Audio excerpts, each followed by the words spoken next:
My name is Heidi and I am 40 years old. I had my stroke when I was 39, so a year ago is when I had my stroke. When I had my stroke, like I said, I was 39 years old, and it was a morning like any other morning. I started packing lunch for my kids and just kind of getting them ready for school, and I had a terrible headache in the back of my head. It was a horrible, horrible headache that just made it very difficult to walk. And of all the things that I thought was happening, the stroke never was one that came to my mind. I just thought I had a really bad headache. If I just go lay down for a while, it'll go away, and then I'll feel better. And so I wasn't expecting that at all. And then everything got really dizzy for me, and I had a really hard time getting my balance and maintaining my balance. And so that's when I knew something was a little bit more wrong.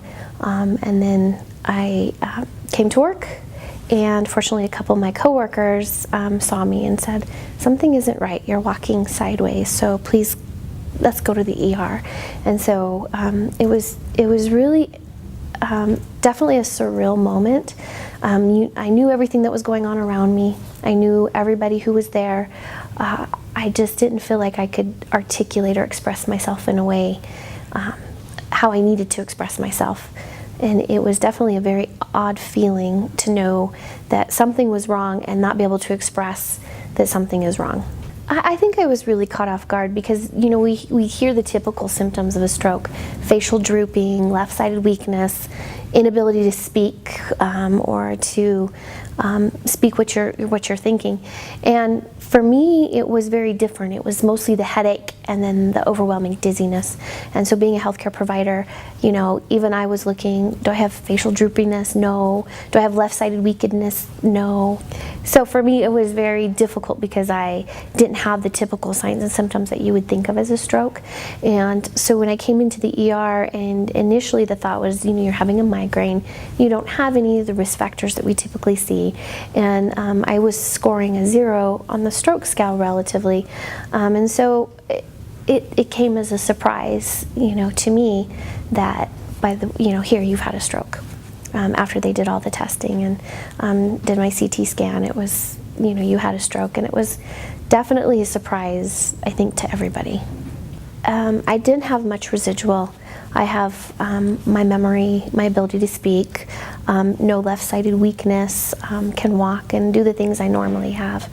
I think the hardest part for me is the fear that it's going to happen again. That's been really the biggest struggle for me, is thinking about what could this look like in the future, knowing I'm at risk for having another stroke again. What does this mean for my family, for my children, if I were to have another stroke? That part, I think, is the hardest part for coping with it. And for me, I was in a place where I was really fortunate to have my friends and my coworkers and kind of my work family looking after me. I was very fortunate, and so while I was here, I felt my care was wonderful, and I felt like I was going to be well cared for, and I really didn't have any fear in regards to that.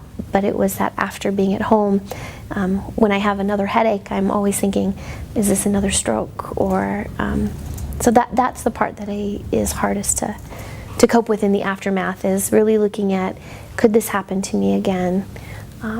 And always being on the alert. You know, recently I was able to speak at the stroke conference that they had here at the hospital, and during that time I met a couple of families and a couple of people that have had survived a stroke, and I think a lot of their experiences are much the same. They also, you know, live with that fear of, if it happens again, what would that look like? Or, you know, just that feeling of vulnerability, I think, that we all have, especially after you realize something has happened major to you. It makes you reevaluate your purpose in life as well, and why are you here, and what are the things that you should be taking and should be more appreciative of. And I think for me, I don't know that I've always been one to hug my kids more and to love my kids more, and I'm just very grateful every day for the chance that I get to be with them. And I don't know that this has changed that portion of it much, but I think for me it's really just believing in myself. Again, I've always been very active, and so I was like, I'm going to prove to myself I can still do it. I used to be a gymnast, and so I went to the gym and I started coaching some gymnastics, and I could do a handstand, and so I did a handstand, and I can do a cartwheel, and I did a cartwheel, just to prove to myself that I can still do those things, and even if I can't, work hard towards them.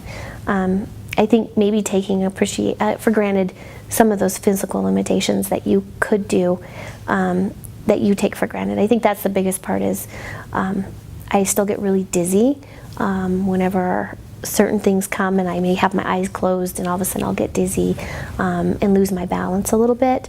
And so I think for those things you do take for granted, even at a young age. I'm 39 now, 40, you take for granted the physical health, the health that you had before, and that now you have to slow down a little bit. And I think that's the biggest one that I've learned not to take advantage of, or take for granted, I suppose.